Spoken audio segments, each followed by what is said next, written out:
Hey guys, KYT here. We talked about VEQT in the last video, and in this one, I'm going to cover HEQT. This video is going to be a lot shorter though, because HEQT is quite similar to the other all-in-ones.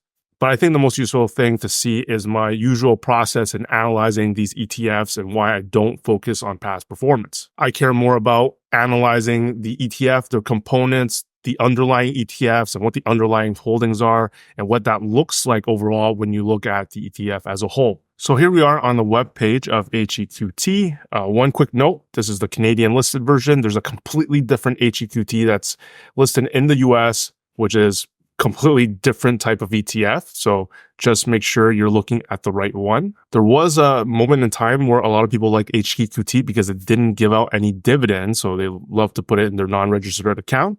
But not too long ago, they changed the structure of their ETF. I don't know whether it was because of market appeal or they were scared of regulation, but now it's very similar to XEQT as it gives a dividend yield that's very similar and the structure is very similar. So let's scroll down and go down to look at the underlying ETFs. If we look at this breakdown and we compare it to XEQT by putting them together in a spreadsheet like this, these are just approximate values because the percentages are not exact round numbers and they will change day to day, month to month, year to year.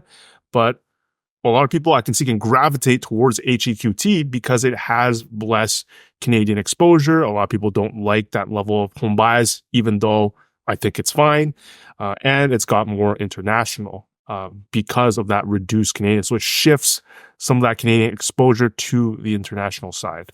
But of course, you've guessed it, if you're not new to this channel, the one reason that I still prefer the classic all-in-ones versus HEQT is because HEQT, much like VEQT, is more concentrated in its holdings. Instead of trying to be really diverse in the Canadian US market, it just picks large caps, the NASDAQ, which you might love, which is something, again, I know a lot of people like less Canadian exposure. They like the focus on tech stocks. So I think this might be a great solution for a lot of people over stock picking or having a huge exposure in NVIDIA, which I've seen a lot on Blossom. I definitely recommend looking at each ETF component. So here, HULC, which is the large cap index part, and HXQ.U, which is the NASDAQ 100. And then you can go down and open the fact sheets for each and see the concentration. And this is March 31st, 2024. They update that from time to time, giving you just a quick snapshot. But we know NVIDIA is higher up on this list now.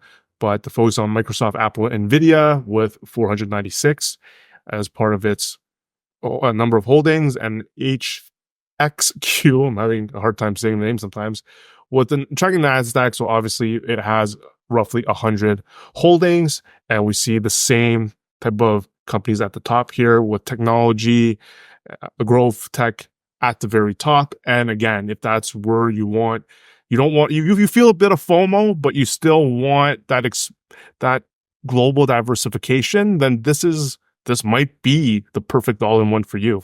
So let's look at this list of individual ETFs again within HEQT.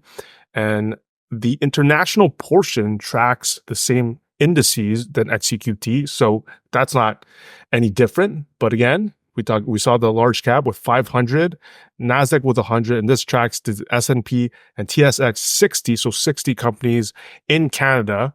So in total, it is more concentrated than the 9,000 companies within XEQT. I think VEQT has over 10,000. No surprise, if I were to pick one for my all-in-one, it would be the more broadly diversified one. But I know some people, like shout outs to Trey on Blossom, has HEQT as part of his overall portfolio.